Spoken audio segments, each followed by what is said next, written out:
Assalomu alaykum. Nishon TV ko'rsatuvini mana ko'rayotganlar. Hozir bir nishonimizda yangilik qildik. Nishon Qashqadaryo Nishon tumani Qarshi territoriyasidagi o'sha san'atkorlarni ham har biri bilan uchrashib, mana shunday suhbat qurib, ijodi haqida, ularni bosib o'tgan yo'llari haqida bir qisqacha suhbat asosida olib boradigan ko'rsatuv qildik. Bir ikkita qo'shiqlardan ijro etib beradilar. Hali o'sha ijodimiz davomida kuzatib borasiz. Shu haqda Komil aka bugun Komiljon Omonqulov bugun bizning ko'rsatuvimizning mehmoni shu kishi. Mana bu kishiga ustozga o'zimizni qiziqtirgan savollarimizni beramiz. Shu kishining suhbatini olamiz. Shaxs akalarimiz birgalikda shu ko'rsatuvga asos soldik. Nasib bo'lsa bugun birinchi sonning birinchi mehmoni Komiljon Omonqulov bo'ladi. Ustoz, san'atkor, ustozoda o'sha o'zlarini ijodi bilan alohida yo'nalishlari bilan Nishonda sanoqli odamlarning ichida bittasi shu odam. Meni o'zimni bilishim bo'yicha. Assalomu alaykum, Komil aka, xush kelibsiz. Endi ijodingiz haqida bir ikkita savollarni beramiz sizga. O'sha misol uchun o'zim birinchi savolim, men o'zi juda qiziqtiradigan savol. Komil aka, ijodni nechanchi yil, necha yoshingizda boshlagansiz? Shu haqda ozroq meni gapirib bersangiz kameraga qarab, mana shu kuzatib borayotgan odamlar uchun. Rahmat. Avvalambor assalomu alaykum. Hurmatli yangilik yaratgan shogird studiyani mezbonlari.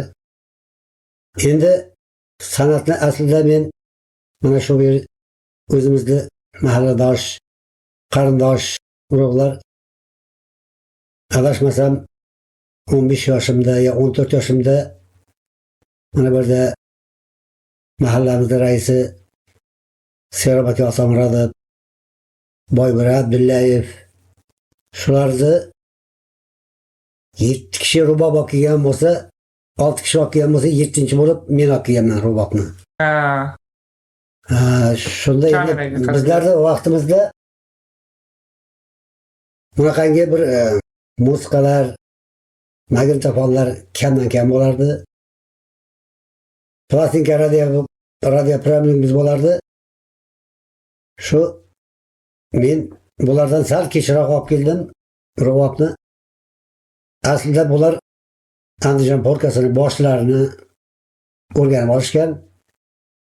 Menga asli birinchi qo'limdan sanab o'rgatgan ustoz bo'lamiz Boybir Abdullayev bo'ladi.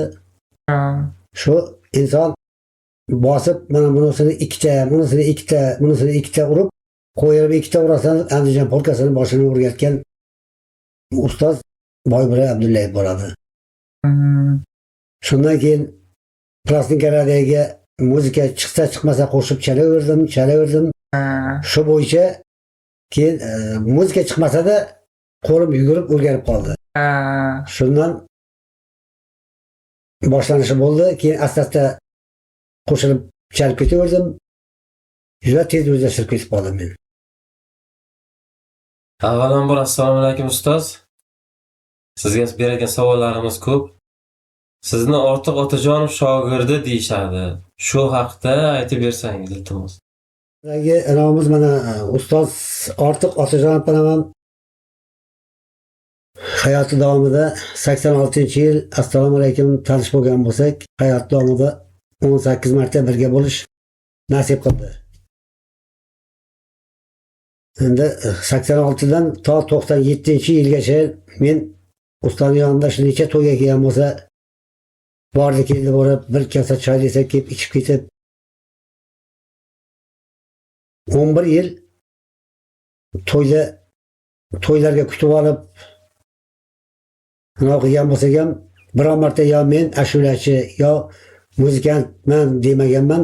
Mana 97-yil Rustam Ahmedov bojamiznikiga tug'ilgan kunga kelganda ustam ham soat 5larda kelgan bo'lsa 12gacha bir uyda mehmonlarni o'tirib shu yerda mana ustani shogirdi rahmatli Xudo rahmat qilsin o'tgan Nima Jumayev degan shogirdi bor edi. Endi shu inson bilan shu hem ustoz, hem tutungan aka-ukamiz shu inson o'tib ketdi. Ustani izidan bir 6-7 oydan keyin mana shu insonlar bilan orqali ortiq usta bilan bordi keldi qilib bir necha boshqa to'ylarda birga bo'lib, mana shu 97-yilgacha 11 marta uchrashgan bo'lsak, 97-yilda shu tutungan akamiz ustani shogirdi Ne'mat Jumayev ustani yonida mana shu Komiljon akamiz ham ashula aytadi, ham akordeon chaladi degan anoni tanishtirgandan keyin rahmatli ustamiz, ortiq ustamiz ana endi Komil shuncha yildan beri birga bo'ldik. Sendan bir ikki ashula eshitamiz degandan keyin endi ba'zi bir zo'r kuchli san'atkorlar olindi.